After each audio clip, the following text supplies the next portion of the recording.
அனைவருக்கும் வணக்கம். 10ஆம் வகுப்பு பாடப்பகுதியில் அறிவியலில் நம்ம இந்த முக்கியமான பிக்சர்ஸ் பார்க்கலாம். அதாவது ஒரு 5 பிக்சர்ஸாக இருக்குது. இதை நீங்கள் சீக்கிரமாக ரிவிஷன் பண்ணிக்கலாம். ஓகே, இது ரொம்ப இம்பார்ட்டன்ட் கூட.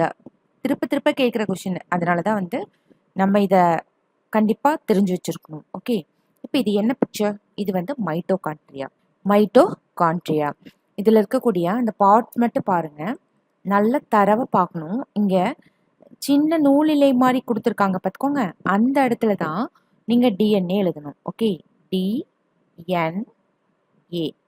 ஓகே, இந்த நூலிலை மாதிரி இருக்கு இல்லையா ப்ளூ கலரில், அதுதான். ஆனால் இது நம்மளுக்கு புக்கில் கொஞ்சம் தெளிவாக தெரியாது. கொஞ்சம் பெரிதாக்கப்பட்ட பிம்பமாக இருக்காங்காட்டி இது கொஞ்சம் நல்லா தெரியுது. இங்கே பார்த்துக்கோங்க, 2 டாட் இருக்கு. நிறைய இடத்துல டாட் வைக்கணும் நீங்கள். ஓகே, அந்த டாட்டில் எங்கே வேணால் குறிக்கலாம். இங்கே குறிக்கலாம், இங்கே குறிக்கலாம், இங்கே குறிக்கலாம். அப்போ அந்த டாட்டில் என்ன பண்ணணும் அப்படின்னா ரிபோசோம்ஸ். Okay, ribosomes. ஓகே, இப்போ இங்கே இருக்கு பார்த்துக்கோங்க. இந்த மடிப்பு, நிறைய மடிப்பு இருக்கு இல்லையா, அதில் ஒன்று தான் மேட்ரிக்ஸ். இது டிஎன்ஏ, இது ரிபோசோம், இது மேட்ரிக்ஸ். அதுக்கப்புறம் இங்கே இருக்கு பார்த்துக்கோங்க, இது வெளிப்புற சவ்வு. ஓகே, அதே மாதிரி உங்களுக்கு உள்புற சவ்வு இருக்கு. இதுலேயே வெளிப்புற சவ்வு உள்புற சவ்வு எழுதிக்கணும். ஓகே, இங்கே இருக்கு பார்த்துக்கோங்க, இது உள்புற சவ்வு, இது வெளிப்புற சவ்வு. இந்த வெளியில கொடுத்துருக்காங்க இல்லையா, அதனால இது வெளிப்புற சவ்வு. இது உள்ள இருக்குது, அதனால அது உட்புற சவ்வு. வெளிப்புற சவ்வு, உட்புற சவ்வு. இங்க இருக்கு பார்த்துக்கோங்க, நம்ம அடிக்கடி இம்பார்ட்டன்ட் கொஸ்டின்ல சொல்லுவோம் இல்லையா, இந்த இடத்துல இருக்குது இல்லையா, இந்த டார்க் கலர்ல கொடுத்துருக்காங்க, ப்ளூ கலர்ல, அது ஆக்சிசோம். ஓகே, இங்க கேப் இருக்கு பார்த்துக்கோங்க. இது வெளிப்புற சவ்வுக்கும், இது வெளிப்புற சவ்வு, இது உள்புற சவ்வுக்கு இடையில இருக்க கேப், ஒரு இடைவெளி இருக்கு இல்லையா, அதனால இதுக்கு பேர் என்ன சொல்லலாம்? செல் சவ்வு இடைவெளி. செல் சவ்வு இடைவெளி. அதே மாதிரி இங்க இருக்கு பார்த்துக்கோங்க, இது என்ன சொல்லலாம்னா இந்த பார்ட் கிறிஸ்டே. ஓகே, இப்போ இன்னொரு டைம் சொல்றேன். இந்த நூலிலை மாதிரி இருக்கிறத நம்ம என்ன பண்ணணும்? நூலிலை மாதிரி இருக்கு பார்த்துக்கோங்க, இது டிஎன்ஏ எழுதிக்கணும். இது ரைபோசோம்ஸ், இது மேட்ரிக்ஸ். இதுல மேல பாத்தீங்கன்னா இங்க மேட்ரிக்ஸ்ன்னு சொல்லுவீங்க.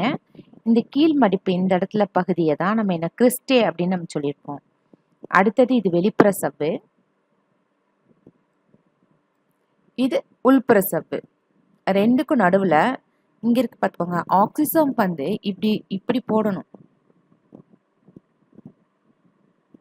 இப்படி போட்டுக்கோங்க ஆக்சிசோம். இந்த ஒரு வளைவை சுத்தியும் 1 2 3 4 5 இருக்கு, நம்ம புக்ல இருக்கு. அப்ப அது என்னது? ஆக்சிசோம். இது செல் இடைவெளி, செல் சவ்வு இடைவெளி, செல் சவ்வு இடைவெளி. இது கிறிஸ்டே. அடுத்துதான் நம்ம பார்க்க போறது நியூரானோட அமைப்பு. நியூரானின் படம் வரைந்து பாகங்களை குறிப்பிடுக அப்படின்னு கேட்டா என்ன பண்றது? இப்ப பொதுவா இந்த நியூரானோட படம் வரையும் பொழுது இந்த மாதிரி ஸ்டார் மாதிரி போட்டுக்கோங்க. ஓகே, இதுல இந்த ஒரு கிளை மட்டும் நீட்டி விட்டுக்கணும். இதுல நம்ம என்ன பண்ணணும்? பல கிளைகள் போடணும். கடைசியா இந்த பின்முனைய குமிழ் அப்படின்னு நம்ம சொல்லுவோம் இல்லையா, அந்த ஒரு குமிழ் போட்டுருங்க. அடுத்தது இந்த கிளைகளை நம்ம இப்படி கிளையா நீட்டி விட்டுறணும். ஓகே, இந்த மாதிரி படம் வரைஞ்சிட்டு நம்ம பாகங்கள் குறிக்க போறோம். இப்ப பாருங்க, இதுல இருக்கிறது என்னது? டென்ட்ரைட்.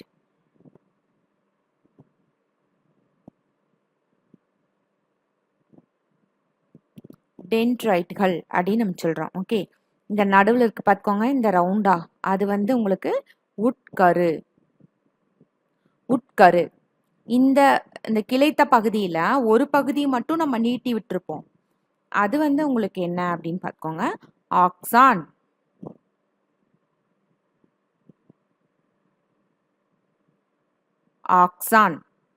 இப்போ இந்த கணுக்கள்லாம் இருக்கு இல்லையா, அந்த கேப்பு, இதுதான் நம்ம என்னன்னு சொல்லுவோம்? ரான்வியர் கணுக்கள்.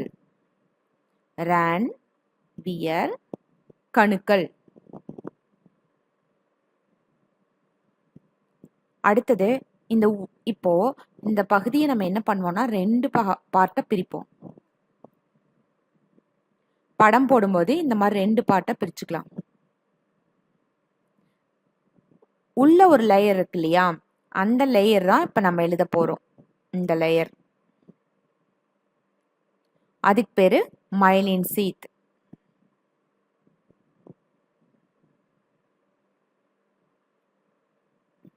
மயலின் சீத். மயலின் உறை தமிழ்ல சொல்லணும் அப்படின்னா மயலின் உறை.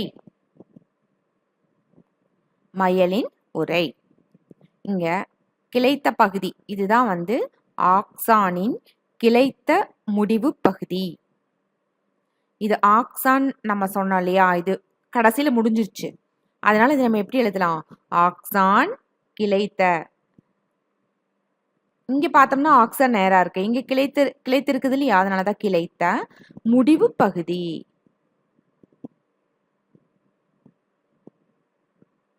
கிளைத்த முடிவு பகுதி. இப்ப இது வந்து உட்கரு அப்படின்னு நம்ம சொல்லிட்டோம். இங்க இருக்கு பாத்துக்கோங்க, வெளியில எங்க வேணாலும் எழுதலாம். இப்போ இது சைட்டான், உள்ள இருக்கு இல்லையா லிக்விடு, அது சைட்டான். இது வந்து நம்ம எப்படி எழுதலாம்? செல் உடலம். செல் உடலம். ஓகே, இதுதான் வந்து நியூரானோட அமைப்பு. நியூரானோட அமைப்பு இன்னொரு தடவை பார்க்கலாம். இப்போ உள்ள வந்து நீங்க உட்கரு போட்டுக்கோங்க. இது நிசல் துகள்கள், உள்ள டிராப்பா இருக்கும். இது வந்து நிசல் துகள்கள். டென்ட்ரைட்டுகள், இது நடுவில் இருக்கிறது உட்கரு. டென்ட்ரைட்டோட ஒரு பகுதி மட்டும் கிளைச்சிருக்கும், நீளமா வரும், அது ஆக்சான். இந்த கணுக்கள் இருக்கு இல்லையா, இந்த கேப்பு, அதை நம்ம என்னன்னு சொல்லலாம்? ரான்வியர் கணுக்கள். மயலின் உறை உள்ள இருக்கு இல்லையா, இந்த ப்ளூ கலர்ல சொல்லியிருக்கேன் இல்லையா, இதுதான் மயலின் உறை. அடுத்தது கீழே ஆக்சான் கிளைத்த முடிவு பகுதி. ஆக்சான் கிளைத்த முடிவு பகுதி. ஓகே, அடுத்தது நம்ம தைராய்டு சுரப்பி பார்க்கலாம். இங்க பாருங்க, இதுதான் வந்து தைராய்டு சுரப்பி. தைராய்டு சுரப்பி. ஓகே, இப்போ இதை பார்த்தோன்னே தெரிஞ்சுக்கணும், இது பட்டர்ஃப்ளை மாதிரி இருக்குது பார்த்துக்கோங்க. சில நேரத்துல நம்மளுக்கு அட்ரினல் இருக்கு இல்லையா, இது வந்து இலை மாதிரி இருக்கும், கணையம் வந்து இலை மாதிரி இருக்கும், ஞாபகம் வச்சுக்கோங்க.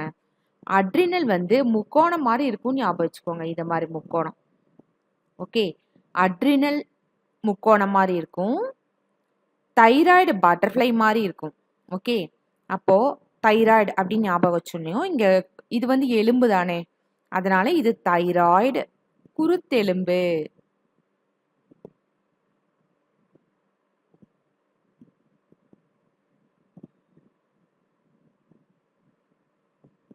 தைராய்டு குருத்தெலும்பு. தைராய்டு குருத்தெலும்பு. தைராய்டு குருத்தெலும்பு. இங்க இருக்கு பாத்துக்கோங்க, இது தைராய்டு சுரப்பி. ஒரே ஒண்ணு மட்டும் ஞாபகம் வச்சுக்கலாம், தைராய்டுன்னு மட்டும் ஞாபகம் வச்சுட்டோம்னா இது எலும்பு மாதிரி இருக்கு, அதனால குருத்தெலும்பு அப்படின்னு எழுதிக்கலாம். இங்க வந்து தைராய்டு சுரப்பி. இது வந்து திரளை, இந்த ரவுண்டா இருக்கு பாத்துக்கோங்க, இது திரளை. திரளை. இப்ப கீழே இருக்கிறது மூச்சு குழல். கீழே இருக்கிறது இங்க இருக்கு பாத்துக்கோங்க, இது வந்து மூச்சு குழல். எந்த படம் கேட்டாலும் நம்ம பாகங்களை மட்டும் எழுதாம படத்தை வரைஞ்சுதான் நம்ம போடணும். சப்போஸ் ஒரு சில நேரத்துல படத்துக்கு மார்க் கொடுத்தாங்கன்னா நம்மளால எழுத முடியாம போயிடும், அந்த 1 மார்க் லாஸ் ஆயிரும். இப்ப தைராய்டு சுரப்பியோட பாகங்கள் பார்க்கலாமா? தைராய்டு எப்படி இருக்கும்? பட்டர்ஃப்ளை மாதிரி இருக்கும், பட்டாம்பூச்சி மாதிரி இருக்கும். தைராய்டு குருத்தெலும்பு, தைராய்டு சுரப்பி, திரளை, மூச்சு குழல். அடுத்தது நம்ம பார்க்க போறது வந்து கணையம்.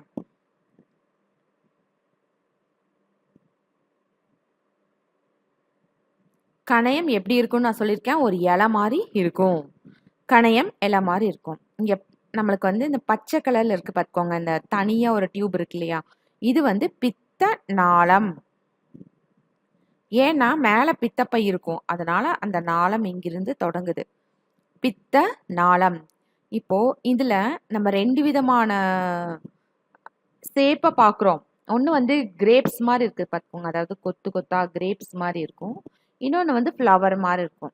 நான் அதெல்லாம் ஒரு சின்ன எக்ஸாம்பிள் ஞாபகம் வச்சுக்கிறதுக்காக தான் சொல்கிறேன். ஓகே, இப்போ இந்த இடத்துல இருக்குது பார்த்துக்கோங்க, இந்த ஃப்ளவர் மாதிரி இருக்குது இல்லையா, இது வந்து ரத்த நாளம். ரத்த நாளம். ரத்த நாளம். ரத்த நாளம். இது வந்து லாங்கர்ஹான்ஸ் திட்டுக்கள். லங்கர்ஹானின் திட்டுக்கள்.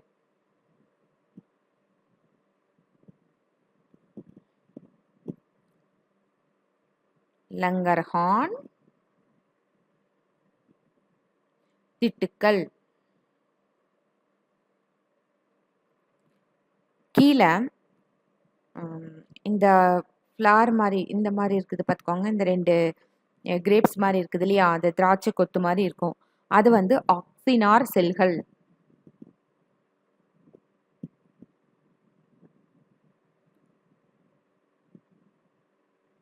ஆக்சினார் செல்கள். இந்த சென்ட்ரல்ல ஒரு பார்ட் இருக்கும், அதாவது இந்த நடுவுல வர பகுதி இதுதான் வந்து உங்களுக்கு என்னது, இரத்த நாளம். சாரி, கணைய நாளம். கணைய நாளம்.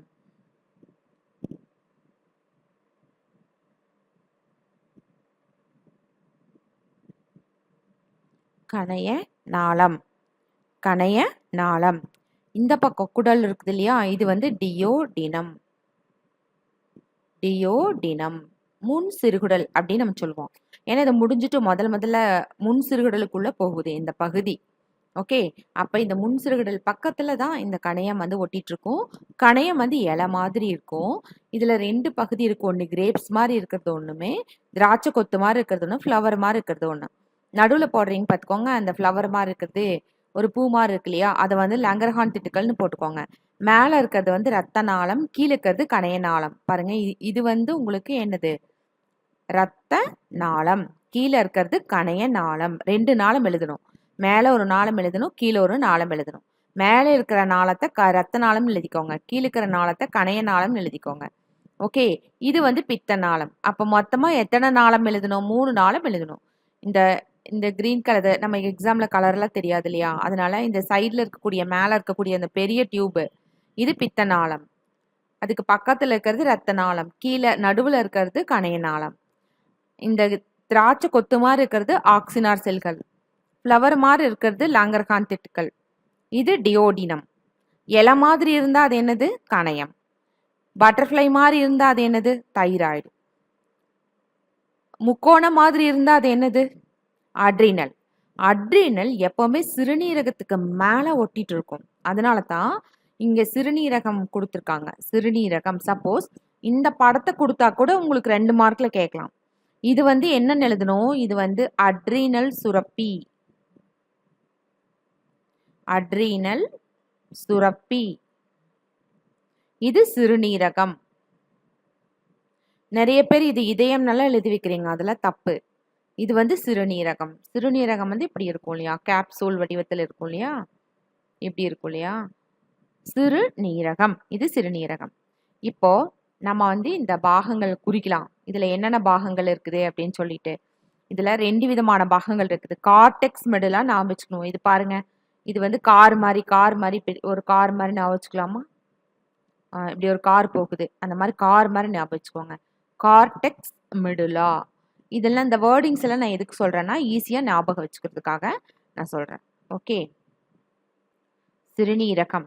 இது கேப்சூல் மாதிரி இருக்கு, அதனால நம்ம என்ன பண்ணிக்கலாம், இது கேப்சூல் அப்படின்னு எழுதிக்கலாம். ஒரு மாத்திரை, ஒரு டேப்லெட் எல்லாம் பார்த்துருக்கு இல்லையா, அந்த டேப்லெட்டோட அவுட்டர் சைடு எப்படி இருக்கும், இப்படி கேப்சூல் மாதிரி இருக்குமா, அதனால இது கேப்சூல் அப்படின்னு ஞாபகம் வச்சுக்கோங்க. ஓகே, இங்க இருக்கு பார்த்துக்கோங்க, இந்த 2 டார்க் சைடு நம்ம டிரா பண்ணும் பொழுது இது டார்க் சைட் பண்ணிக்கணும், இது லைட் சைட் பண்ணிக்கணும். நல்லா பெருசாக்கி காமிக்கிறேன்.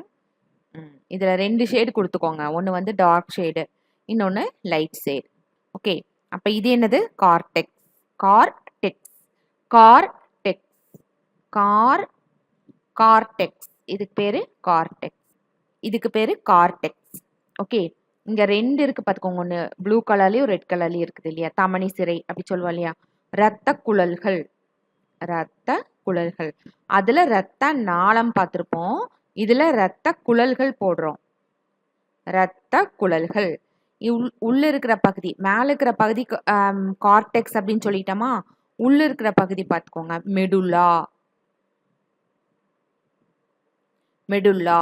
மெடுல்லா. அப்போ அட்ரினல்ல இருக்கக்கூடிய பகுதிகள் என்னென்ன, அட்ரினல் எங்க ஒட்டிட்டு இருக்கும், சிறுநீரகத்தோட மேல் பகுதியில ஒட்டிட்டு இருக்கும். இதுல கேப்சூல் எங்க இருக்கு, கேப்சூல், கார்டெக்ஸ், மெடுல்லா, இரத்த குழல்கள். அதுவே நம்ம கணையத்துல என்னென்ன பார்த்திருப்போம்?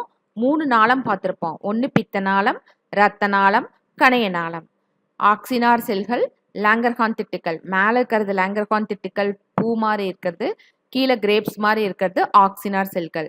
இது வந்து குடல். தைராய்டு சுரப்பி எப்படி இருக்கும்? தைராய்டுல அது பட்டர்ஃப்ளை மாதிரி இருக்கிறத பார்த்தாலே நம்ம தைராய்டுன்னு சொல்லிடணும். தைராய்டு குருத்தெலும்பு இருக்கு, மூச்சுக்குழல் இருக்கு, திரளை இருக்குது, தைராய்டு சுரப்பி இருக்கு. ஓகே.